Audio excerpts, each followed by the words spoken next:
I've never done this before. Can you hear me? Oh, okay. Well, I had not shared this story with really anyone except a little bit. When I was very young, I had a pretty severe bicycle accident and a pretty severe brain There's injury. there's a big delay. And when I'm I gonna have her woke share from here. up out of that brain Yeah. injury, I started to see some, I don't know. So it's my thing. And you know, it comes and goes, and I never know what the Holy Spirit's going to reveal to me visually.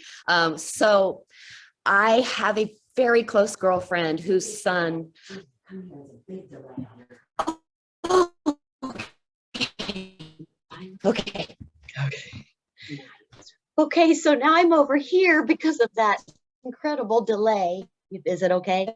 Okay, so I was attending a girlfriend's son's bar mitzvah years ago. Of course, he was 13, and I just wanted to be there, hear the Hebrew, and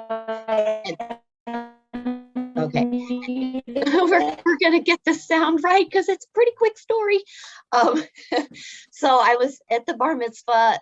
They're not messianic, but their hearts are so good, and you know, good Torah holders. And so I was at this bar mitzvah, and you know, it's all going on. And Jamie, the son, there's a lot of things going on stage with the rabbi and the parents, and then all of a sudden, Jamie is on the stage by himself singing in Hebrew, and the way things come through to me seem to be in curtains. And so as he's singing this beautiful Hebrew, this little 13-year-old boy, this curtain comes down, and my brain couldn't even make sense of it, but it was just a curtain of spiritual beings that just landed on that stage. And I just cried and cried and cried and just thought it was the neatest experience. And I was able to tell the family. So cut to 10, 12 years later, there is a wedding, and another brother's getting married. And so I get to see Jamie after 12 years of that bar mitzvah.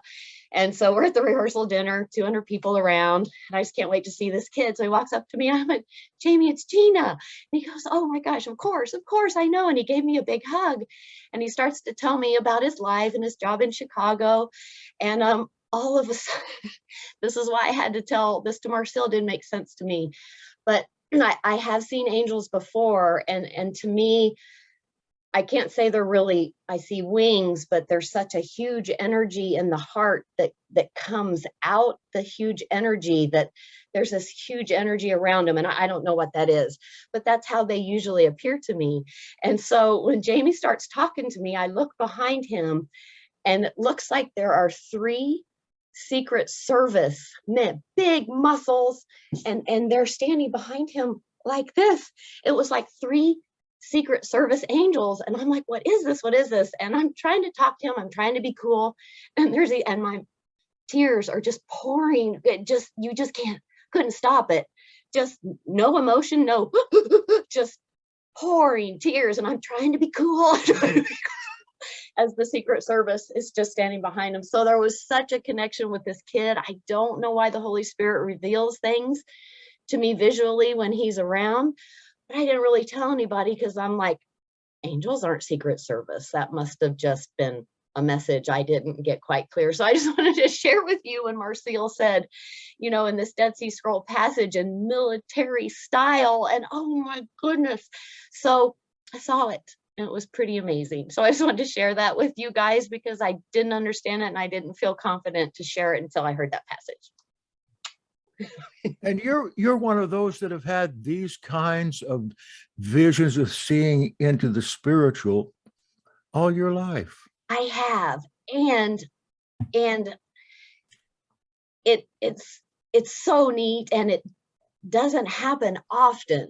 And usually, though, it's happened since I was 7 years old, and so it usually doesn't catch me off guard.